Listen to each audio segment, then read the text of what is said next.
এই মুহূর্তে খুব বড় একটি বৈঠক হচ্ছে, ভারতের খুব বড় একটি বৈঠক প্রধানমন্ত্রীর বাসভবনে হচ্ছে। প্রধানমন্ত্রী নরেন্দ্র মোদীর বাসভবনে বিদেশমন্ত্রী এস জয়শঙ্কর এবং ভারতের সেনাপ্রধান, অত্যন্ত ইউনিক একটা মিটিং হচ্ছে। সাধারণত দেখা যায় না বিদেশমন্ত্রীর সাথে সেনাপ্রধান প্রধানমন্ত্রীর বাড়িতে গেছেন, কিন্তু জয়শঙ্করের সাথে সেনাপ্রধান উপেন্দ্র দ্বিবেদী এই মুহূর্তে প্রধানমন্ত্রী নরেন্দ্র মোদীর বাসভবনে গেছেন। 7 নম্বর লোক কল্যাণ মার্গে প্রধানমন্ত্রীর সাথে উচ্চ পর্যায়ের যে বৈঠক, বিভিন্ন ধাপে ধাপে যে বৈঠকগুলো হচ্ছে, তার মধ্যে এস জয়শঙ্কর, বিদেশমন্ত্রী এবং সেনাপ্রধান উপেন্দ্র দ্বিবেদীর এই বৈঠক। ঝন্টু বড়াই একদিকে এইগুলো চলছে, অন্যদিকে পাকিস্তানি খুলেআম একদম খুল্লা বলছে আমার কাছে ভোটার আইডি কার্ড ছিল, আধার কার্ড ছিল, আমি ভোট দিয়েছিলাম, এখন আমাকে বেরিয়ে যেতে। একদম দীপাঞ্জন বাবুর সাথে একমত।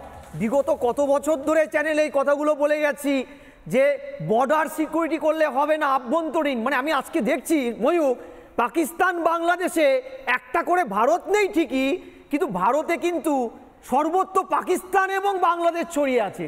এই যে ভয়ানক পরিস্থিতিটা, যে ভেতরে যে দীপাঞ্জন বাবু বলছিলেন যে রেশন কার্ডটা কে দেয়, বার্থ সার্টিফিকেটটা কে দেয়, ডোমিসাইল সার্টিফিকেটগুলো কারা দেয়?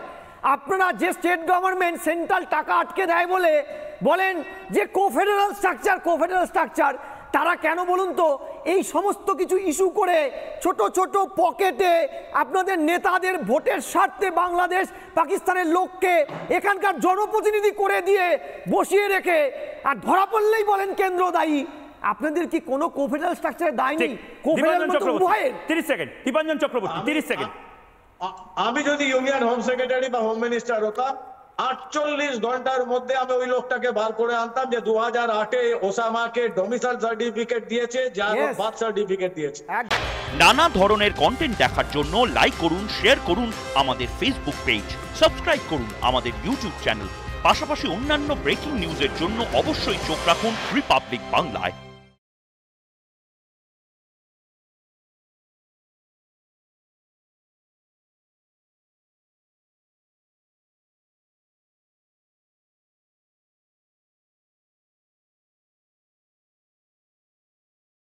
নানা ধরনের কন্টেন্ট দেখার জন্য লাইক করুন, শেয়ার করুন আমাদের ফেসবুক পেজ, সাবস্ক্রাইব করুন আমাদের ইউটিউব চ্যানেল।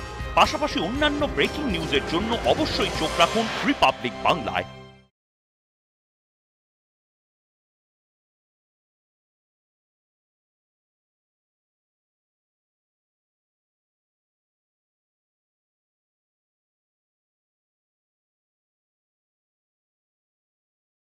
নানা ধরনের কন্টেন্ট দেখার জন্য লাইক করুন, শেয়ার করুন আমাদের ফেসবুক পেজ, সাবস্ক্রাইব করুন আমাদের ইউটিউব চ্যানেল। পাশাপাশি অন্যান্য ব্রেকিং নিউজের জন্য অবশ্যই চোখ রাখুন রিপাবলিক বাংলায়।